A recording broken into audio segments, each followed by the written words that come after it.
Bismillahirrahmanirrahim. Assalamualaikum warahmatullahi wabarakatuh.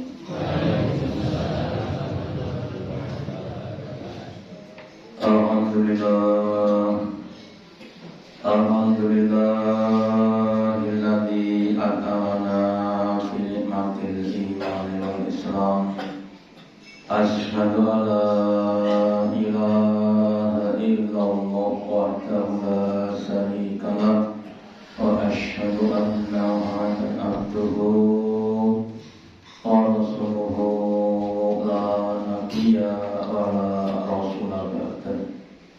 Allahumma shalli ala Muhammad wa ala ali Muhammad kama shallaita ala ali Ibrahim innaka Hamidum Majid.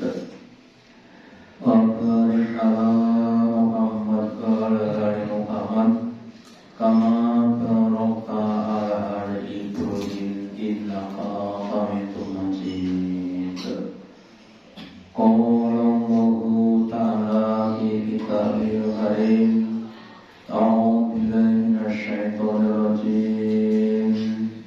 Ya ayyuhalladzina amanu ittaqullaha haqqa tuqatih wa la tamutunna illa wa antum muslimun. Wa qala Rasulullah nikmatani maqulani rabbnas as-sihhatu wal faragh. Adalah yang pertama dan utama, mari kita selalu meningkatkan, menambahi kesyukuran kita, keimanan dan ketakwaan dengan mendapat dan larangannya. Kemudian mengingatkan kepada kita nikmat-nikmat yang saling terlupakan. Nabi bersabda nikmatani ma'wan karo kenanas. Ada dua nikmat yang sebagian besar manusia sama melupakannya. Apakah itu? Yaitu as-sihhatu wal faragh, kesehatan dan kesempatan. Ketika kita diberi nikmat sehat yang banyak, yang panjang, kadang tidak ada suatu kesehatan, maka kadang-kadang Allah mengingatkan kepada kita lewat namanya sakit. Ya, dan dengan sakit itu salah satu tujuan Allah adalah untuk mengingatkan kita agar nikmat yang sudah atau terlupakan. Dan semoga semuanya, yang pertama, dengan sakit kita semakin sadar pentingnya nikmat sehat. Dengan sakit kita semoga Allah Ta'ala menghapuskan dosa-dosa kita. Dengan sakit kita semoga kita semakin dekat Allah. Dan semoga kepada yang sedang diberi sakit kita, yang pertama semoga diberi kesabaran, keridhaan, kemudian kesembuhan, dan juga diberi ganti yang lebih baik dan lebih banyak. Selanjutnya pada tempat ini saya akan mengingatkan kembali sebagian dari fungsi Al-Quran. Quran yang diturunkan kepada kita ternyata mempunyai beberapa fungsi atau kegunaan. Mulai dari sebagai petunjuk, sebagai dan juga sebagai sifat atau sebagai obat. Utamanya obat yang ada pada penyakit hati. Dan kemudian Bapak Ibu, kalau kita bisa mengoptimalkan penggunaan Quran, kita akan mendapat manfaat yang lebih banyak dan sebaliknya. Ya, kalau kita kita kurang banyak menggunakan ya tidak akan maksimal. Contohnya seperti HP ya. HP itu kalau kita cermati utamanya kepada yang maaf saja sudah sepuh-sepuh ya. HP ini HP kan 10 juta gitu ya. Tapi sing tinggal ngomong aku ya ngomong BA kalau ngomong tok mawon. Ya. Ya ketika digunakan sama karena gaptek gitu kan. Kita disenangi orang itu begitu. Saking banyaknya fungsi kadang kita nggak bisa untuk menggunakan maka perlu untuk diingatkan terutama untuk masalah sifat tobat ya. Kemudian di dalam surah Al-Isra 82 mau katakan bahwa untuk minal-Qur'ani bahwa sifat Allah kalau maksud dan apa-apa yang kami turunkan dalam Al-Quran yang adalah sifat sebagai obat wa rahmatun dan rahmat ya. Utamanya yaitu penyakit hati. Contohnya apa? Contohnya hasad ya. Hasad itu apa? Hasad itu perasaan tidak senang ya. Yang dapat nikmat dan harap nikmat itu pindah kepadanya ya. Kemudian Quran memberikan suatu obat terapi ya dalam surat surat Al-Falaq ya, wa min syarri hasidin idza hasad ya. Jadi yaitu harus berwakil dari penyakit hasad ya. Nabi sabdakan iyyakum wa hasad, wassalau dengan penyakit hasad. Kenapa? Karena hasad itu dapat menghapuskan pahala kita seperti api yang meledakkan kayu bakar di dalam waktu kemudian bisa pada pahala kita ya. Demikian juga dengan penyakit yang lainnya ya. Bapak-bapak sekalian, banyak para ilmuwan yang menggunakan bacaan Quran sebagai terapi kesehatan ya. Ada seorang profesor di Pakistan Suwasan akan namanya penelitian ya. Ada satu buah apel dibagi 2 A dan B. Kemudian setiap hari apel itu dibacakan Al-Quran ya. Sedangkan B dinyanyikan atau diperdengarkan musik ya.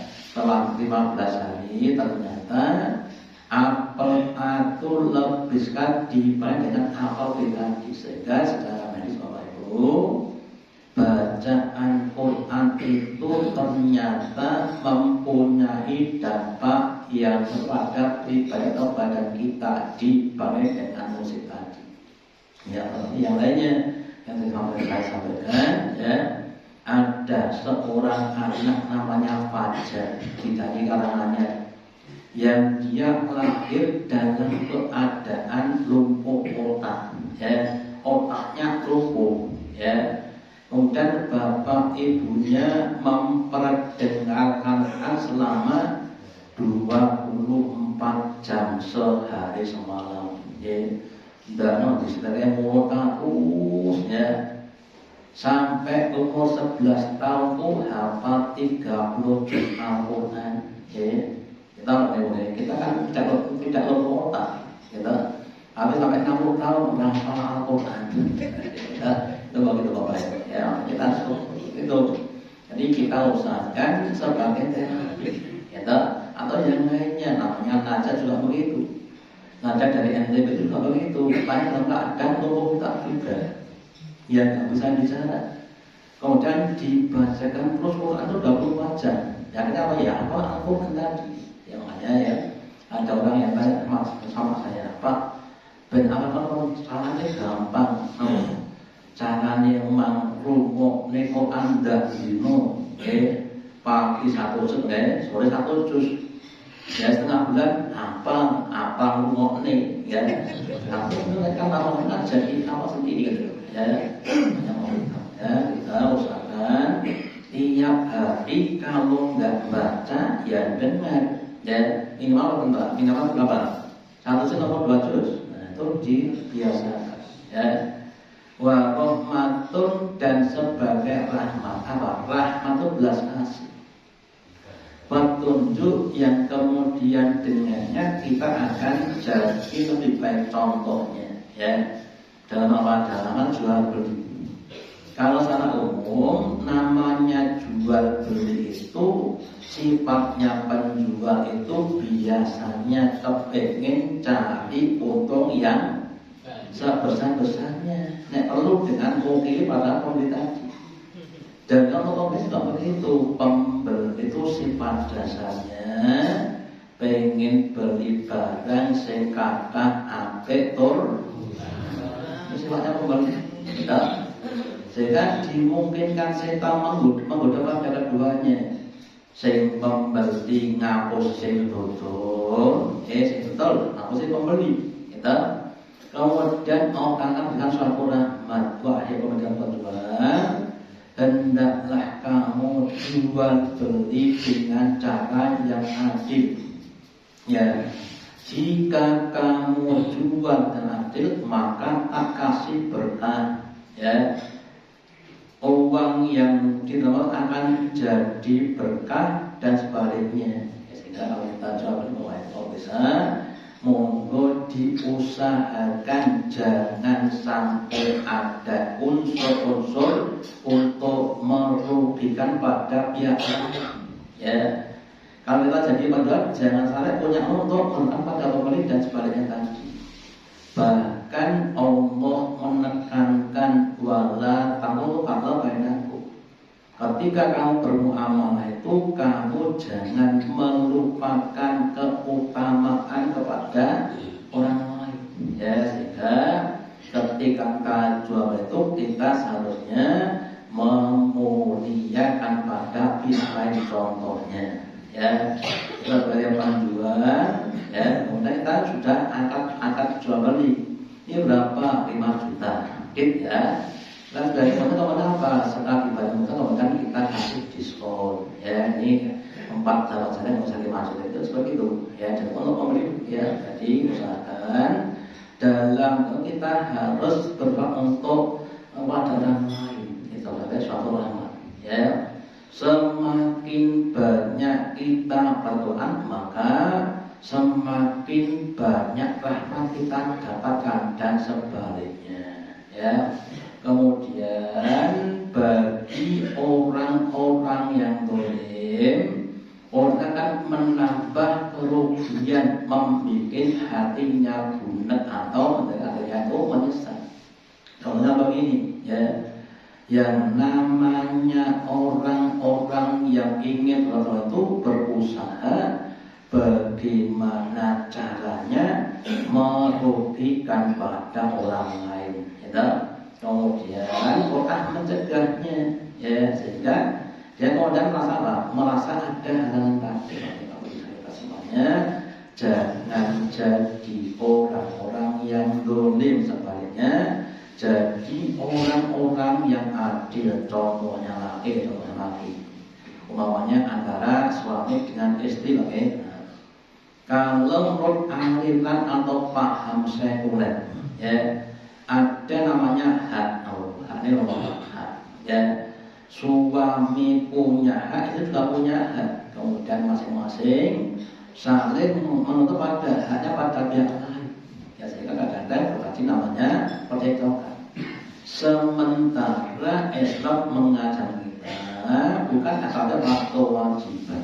Ya, orang laki-laki yang jadi suami maka dilakukan suatu kewajiban yang harus ditunaikan oleh suami tadi dan sebaliknya seperti itu. Sehingga masing-masing pihak harus menunaikan kewajibannya dengan ikhlas lillahi ta'ala.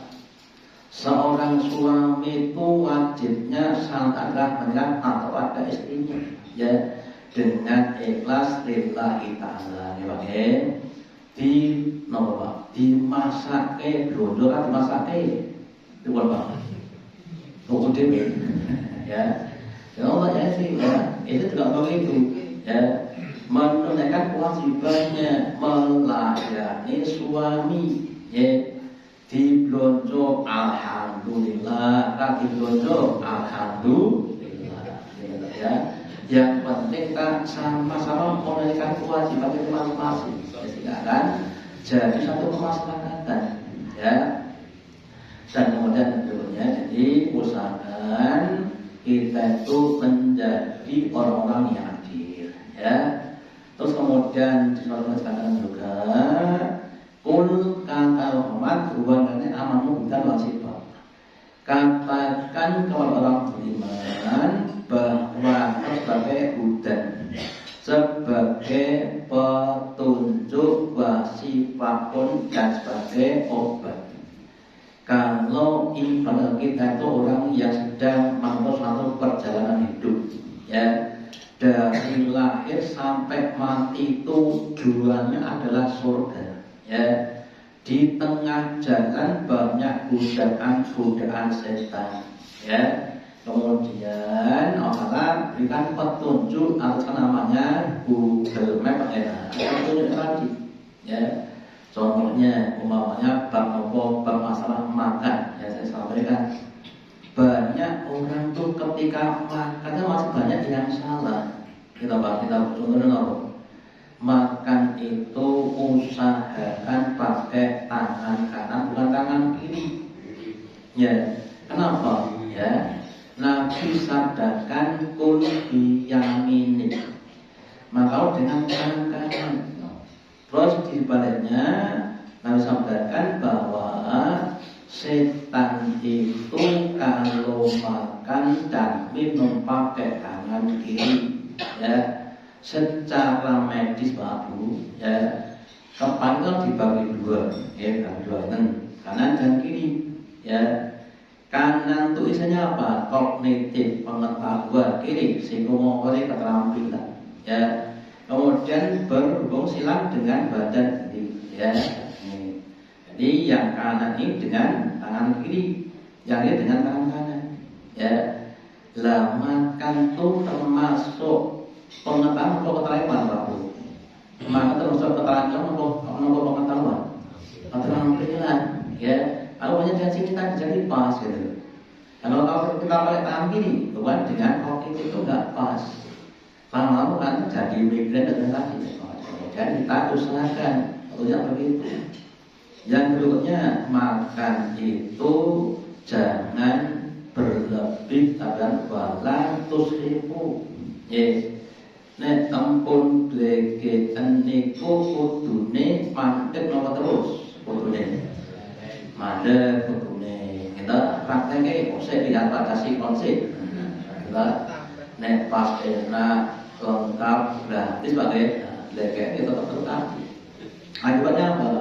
Akibatnya Bapak Ibu, ya, pada zaman Nabi pernah diberi seorang tabib atau dokter untuk mengurus pada umatnya. Tabibnya itu nggak pernah kerja. Kenapa? Karena nggak ada yang sakit, ya. Tapi Nabi katakan kami ini umat yang tidak makan kecuali lapar, ya. Dan kalau makan tidak sampai kan itu umatnya Nabi. Kira zaman dulu, umatnya zaman sekarang. Wes mengharap enten soto pun benar tahu. Nah, makanya seperti itu, ya usahakan sebagai berbagi. Kemudian wasifahun dan juga sebagai sifat tadi, ya.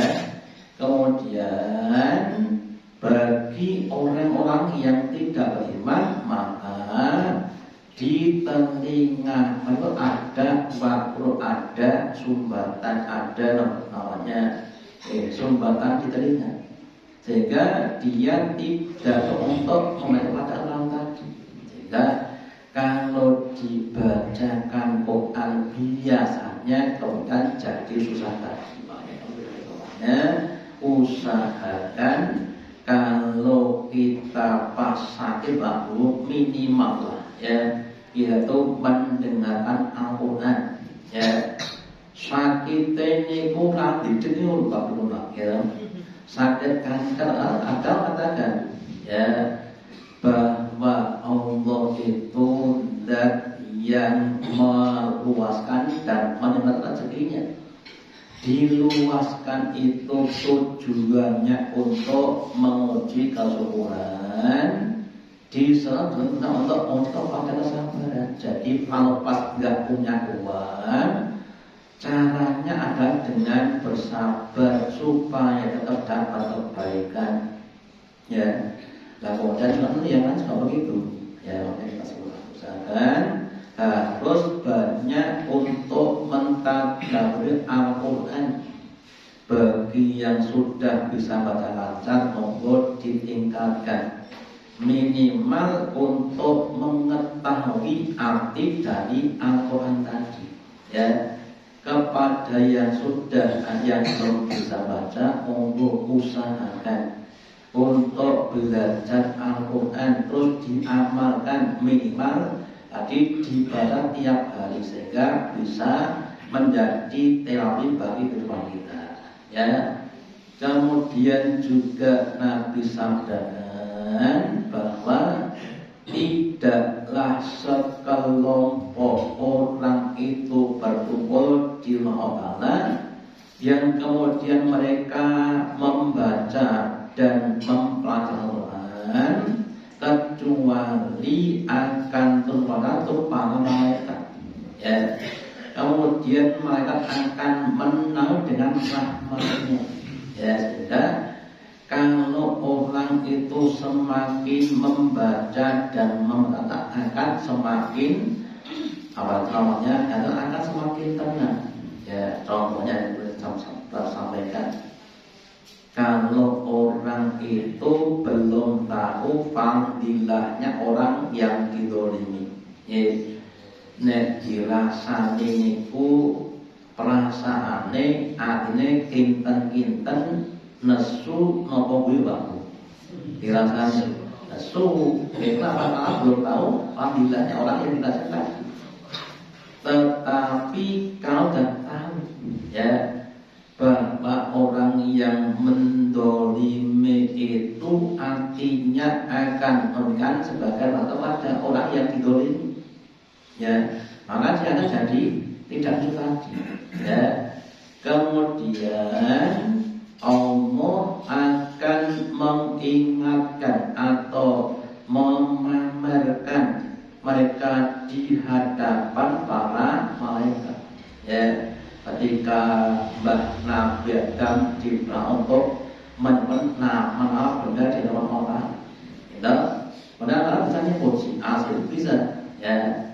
Dan ketika itu ditanya pada orang kan nggak bisa nyebut. Jadi salah satu keunggulan dibanding ada pada ilmunya, sehingga orang-orang yang mau belajar Quran itu akan dipamer kepada para malaikat. Ya, sehingga nanti orang itu akan semakin besar atau tinggi di orang. Makanya kita usahakan kalau bisa harus banyak-banyak belajar, utamanya pada 3 ilmu yang wajib, Quran, Sunnah, dan Maulid. Ya, kemudian kita usahakan juga perlunya kita berusaha dengan istiqomah, ya, supaya ilmunya melumpuh. Ya, kemudian harus katakan bahwa sebaik-baik kamu itu adalah orang yang belajar dan mengajarkan Al-Quran. Ya, disampaikan alamaku. Sebaik-baik kamu itu adalah orang yang mau belajar dan mengajarkan. Kenapa bisa begitu? Karena belajar Quran itu akan semakin diberi petunjuk, diberi peringatan. Ya, yang namanya setan Babu itu akan selalu memberikan pada kita dalam keadaan apapun. Ya, saya contohkan, ketika orang jualan tadi kadang sudah juga menggoda, ya, terus diingatkan kamu jangan kepada pihak lain, ya, atau yang lainnya ketika diberi jabatan, sebagai dari waktu presiden Nomor lewat Nabi Daud. Ya, Allah kata Nabi Daud, ya Daud, wahai kamu adalah bukan untuk adil. Jadi siapapun yang jadi ketua pimpinan apapun harus buat dengan adil, jangan sampai zalim. Ya, karena semuanya akan dilakukan di hadapan Allah Ta'ala, sehingga kalau untuk adil akan jadi kebaikan dan sebaliknya. Kemudian juga yang sudah punya ilmu akan monggo untuk diajarkan kepada orang lain. Nabi sampaikan berarti walaunya sampaikan dari kepada orang meskipun cuma satu ayat, satu konsep, satu ajaran. Ya, contoh Nabi umumnya apa? Bahkan seperti itu. Ya, kita ajarkan supaya orang lain juga mendapatnya pencerahan. Ya, dan orang yang mengajarkan Quran itu kalau dia kemudian diterima, maka orang yang itu akan menjadi dosennya atau menjadi sumber pahala. Contohnya ya, umpamanya ada namanya Tufel Ad-Dausi. Ya, suatu saat dia dari iman kemudian pulang ke negaranya, pulang ke daerahnya. Kemudian dia mengajarkan dan mengajak orang lain. Kemudian ada yang mau, ya. Lah yang lagi adalah akan menjadi sumber pengetahuan bagi orang yang nonton tadi. Tetapi harus dengan ikhlas lillahi ta'ala. Ya, orang-orang yang mengajarkan Quran tapi tidak ikhlas, maka ya tanya apa yang ada di saja, tapi tidak dapat yang kesana. Kalau usahakan ngajarkan dengan ikhlas lillahi. Ya sebagaimana para nabi. Jadi upahnya itu digantungkan kepada Allah. Bukan pada amplop. Orang ngaji boleh amplop, boleh amplop dengan boleh. Usahakan dengan ya. Terus kemudian yang lainnya ya. Allah katakan ketika belajar Quran utamanya dari belajar baca, jangan sampai tergesa-gesa. Ya, utamanya pada pemula. Caranya ketika ustadznya membaca, maka muridnya mendengarkan dan memperhatikan dengan seksama. Tidak boleh menirukan dulu. Ya.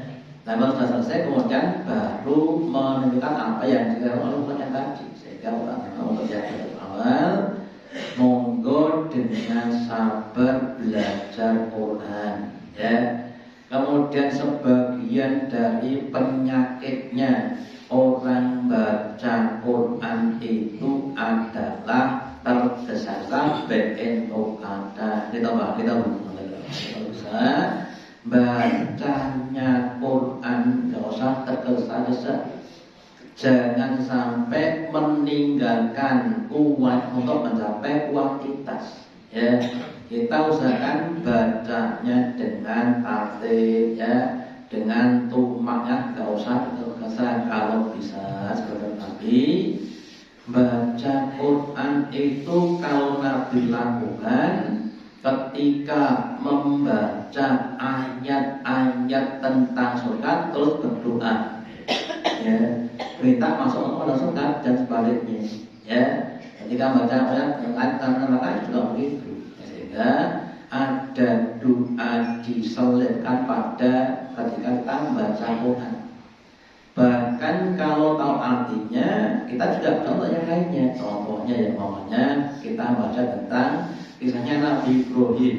Ya, di surat Asr dikatakan, lalu minta untuk diberikan anak yang sama. Kita juga minta begitu. Sehingga nanti kita akan bisa bersama dengan Al-Quran. Dan semuanya bisa yang pertama bermuat dengan Quran, yang kedua semoga dan ini kita bisa mendapatkan petunjuk tanda teman-teman semoga hati kita oleh Al-Quran sampai kita akhirnya. Kata-katanya Allahumma taqabbal minna innaka antal alim. Soalnya kita akhiri. Wassalamualaikum